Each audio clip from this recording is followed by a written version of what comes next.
बिस्मिल्लाहिर्रहमानिर्रहीम। अस्सलामुअलैकुम मेरी प्यारी बहनों और भाइयों। आज की इस वीडियो में हम आप लोगों को एक राजा और उसकी बेटी की सच्ची कहानी सुनाते हैं। ये कहानी बहुत पहले की है और दिलचस्प है, इसलिए वीडियो को शुरू से लेकर आखिरी तक ज़रूर देखिएगा। चैनल पे नए हो तो सब्सक्राइब ज़रूर कीजिएगा। चलो कहानी शुरू करते हैं। एक बादशाह था।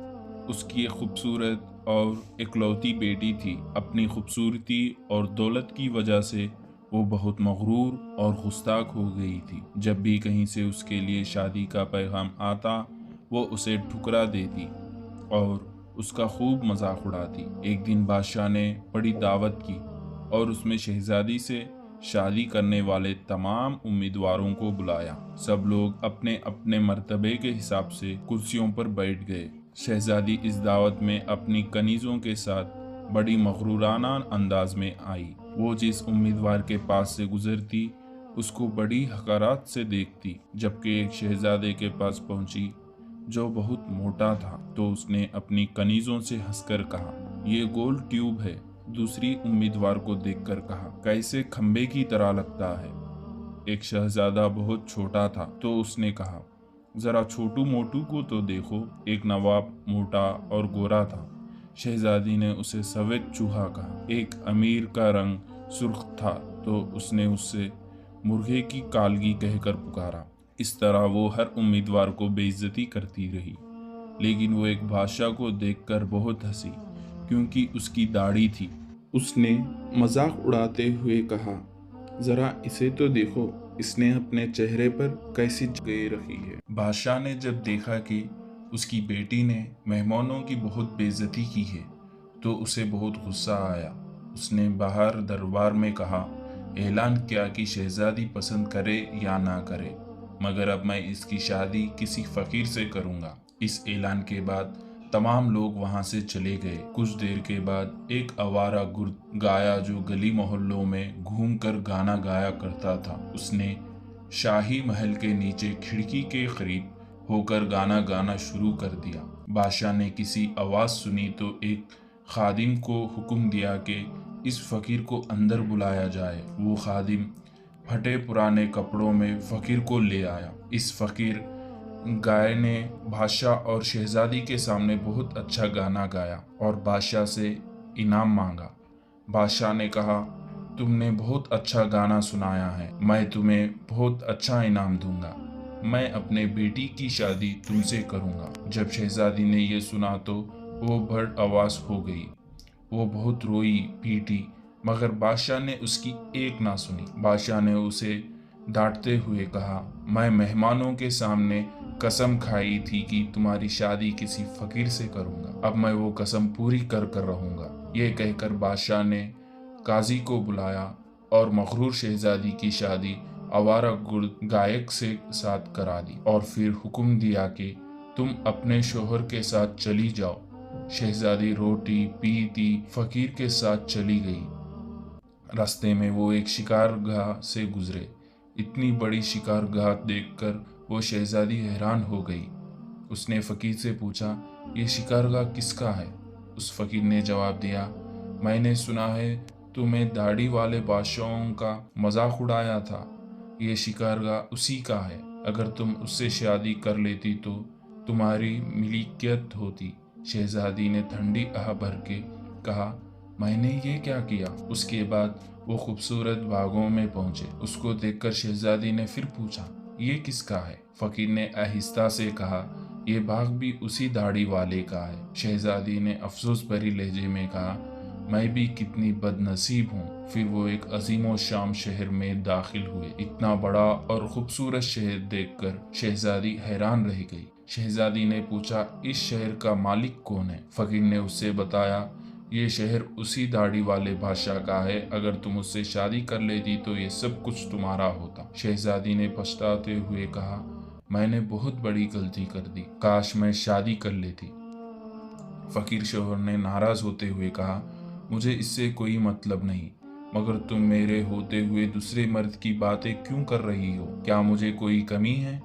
इसी तरह की बातें करते हुए वो एक छोटी सी झोपड़ी के करीब पहुंचे। पहुंचते ही शहजादी ने कहा, कैसी बदनमा और छोटी सी झोपड़ी है, ये किसी का है? फकीर ने कहा, यह मेरा घर है और यही वो जगह है जहां हमें जिंदगी गुजारनी है। शहजादी ने कहा, तुम्हारा नौकर कहाँ है? फकीर ने कहा, हमें नौकरों से क्या काम, तुम हर काम कर सकती हो। अब आ गई हो और मेरे लिए खाना बनाओ, मैं बहुत थक गया हूँ। क्योंकि शहजादी को खाना पकाना नहीं आता था, इसलिए फकीर ने उसकी मदद की और कुछ देर के बाद उन्होंने उल्टा सीधा खाना बनाकर खा लिया। बाद में सो गए। दूसरी सुबह फकीर ने शहजादी को जगाया और घर साफ करने और दूसरे काम करने को कहा। शहजादी तमाम दिन काम करती रही और जाली कुट्टी बातें भी सुनती रही, मगर सब्र के सिवा कोई चारा नहीं था। इसी तरह उन्होंने उस दिन गुजार दिया। फिर एक वक्त ऐसा आया कि उनके पास खाने के लिए कुछ नहीं था। एक दिन फकीर ने कहा, मैं ये जो कुछ कमाया था खत्म हो गया, अब तुम्हारे कमाने की बारी आ गई है। मैं तुम्हें बैठकर देता हूँ, तुम इसे ठोकरियां बना दो। ये कहकर वो जंगल की तरफ चला गया और बैठ काट कर ले आया। शहजादी ने टोकरियां बुनना शुरू कर दी। उसने पहले कभी ऐसा मेहनत नहीं की थी, इसलिए उसकी उंगलियां जख्मी हो गई और उससे खून बहने लगा। यह देखकर उसने शोहर ने कहा, मेरा ख्याल है तुम ये काम नहीं कर सकती, मैं तुम्हें कुछ सूत लेकर देता हूँ, तुम इससे कपड़े बुन लेना।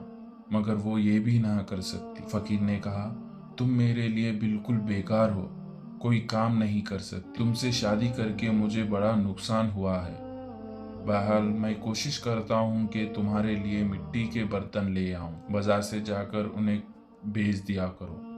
मगरूर शहजादी ने कहा, जब मैं बाजार में खड़ी होगी तो मेरे मुल्क के लोग मुझे इस हाल में देखकर खूब हंसेंगे। फकीर ने कहा, यह मेरा मसला नहीं है, अगर तुम भूख से मरना नहीं चाहती तो मुझे ये काम करना ही पड़ेगा। जब वो शहजादी बाजार में बर्तन बेचने के लिए गई तो एक खूबसूरत लड़की को लोग बाजार में बर्तन बेचता हुआ देखकर उस पर तरस खाकर कुछ ना कुछ खरीद लेते।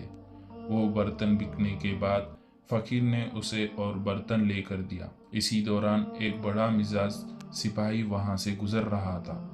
उसने बाजार के बीच में बर्तन रख दिए कर उन्हें लात मारकर तोड़ दिया और कहा, आइंदा इस तरह रास्ते में मत रुकना।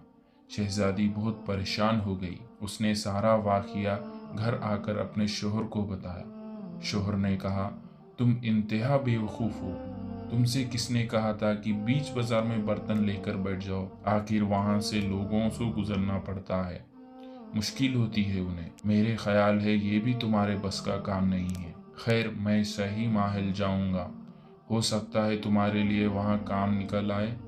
ये कहकर वो शाही महल रवाना हो गया। शाम को फकीर ने घर वापस आकर कहा, शाही महल में तुम्हारे लिए मददगार बावर्ची खाने की जगह मिल गई है। अब कम से कम हमें खाने को खूब मिल जाएगा। और इस तरह मगरूर शहजादी एक मददगार बावर्ची बनकर रह गई। वो हर रोज सुबह से शाम तक बावर्ची खाने का सारे काम करती थी और शाम को लोगों के बचा हुआ खाना लेकर वो घर वापस आ जाती और इस तरह दोनों मियाँ बीवी का गुजारा हो जाता। महल में आए हुए उसी कुछ ही दिन गुजरे थे कि उसने सुना कि महल में कोई शादी का तकरीब होने वाली है। मुख्तर दिन जब मेहमान आना शुरू हुए तो शहजादी बावर्ची खाने की खिड़की से देख रही थी। हर तरफ बड़ी शानो शौकत और धूमधाम थी, लेकिन शहजादी अपनी किस्मत पर आंसू बहा रही थी और अपने गुरूर व तकब्बुर और अपनी बेवकूफ़ी पर पछताते रह गई। इसी दौरान कुछ कनीज़ें आईं और उन्होंने उसे बहुत मज़ेदार खाने दिए जो उसने टोकरी में रख लिए और घर की तरफ चल पड़ी। अभी वो महल के दरवाजे से गुजर ही रही थी कि अचानक एक खूबसूरत लिबास में एक शानदार और ख़ूबसूरत शख्स ने उसका रास्ता रोक दिया। शहजादी ने निगाह उठाकर देखा तो वो वही दाढ़ी वाला बादशाह निकला जिसका उसने खूब मजाक उड़ाया था। वो खौफ और शर्म से कांपने लगी। इतने सारे लोगों को देखकर उसका अपने ऊपर काबू ना रहा और घबराहटे में टोकरी उसके हाथ से गिर गई। इस टोकरी में सारा खाना गिरकर बिखरा गया। तमाम दरबारी हंसने लगे। شہزادی کی یہ حال ہو گئی کہ کسی طرح زمین پھٹ جاتی تو وہ اس میں سما جاتی۔ اس نے جھٹکے سے اپنا ہاتھ چھڑایا اور بھاگنا چاہ کے بادشاہ نے اسے لپک کر دوبارہ پکڑ لیا اور بڑی نرمی سے کہنے لگا، ڈرو مت، تمہیں مجھے نہیں پہچانا؟ میں وہی آوارہ گرد گایا ہوں جو تمہیں ساتھ جھوپڑی میں رہتا ہوں۔ میں وہی سپاہی ہوں جس نے تمہارے برتن توڑے تھے۔ یہ سب کچھ میں نے اس لیے کیا کہ میں تمہیں پسند کرتا تھا اور تم سے شادی کرنا چاہتا تھا۔ اب تمہارے غرور کا علاج ہو چکا ہے اور تمہیں اچھا سبق بھی مل گیا ہے۔ پچھلی باتوں کو بھول جاؤ۔ دیکھو آج ہماری شادی کی تیاریاں ہو رہی ہے۔ اسی وقت کنیزیں آئیں اور اسے اپنے ساتھ لے گئی اور شہزادی کو دلہن کا لباس پہنایا۔ وہ دوبارہ حال میں آئی تو دیکھا اس نے ایک والدین اور اس کے تمام درباری میں وہاں موجود ہے۔ سب لوگوں نے اسے مبارکباد دی۔ اب شہزادی بالکل بدل چکی تھی۔ اس نے غرور، اکڑ اور دوسروں سے نفرت سب ختم ہو چکی تھی۔ اس نے زندہ رہنے کے دھاگ سیکھ لیا تھا۔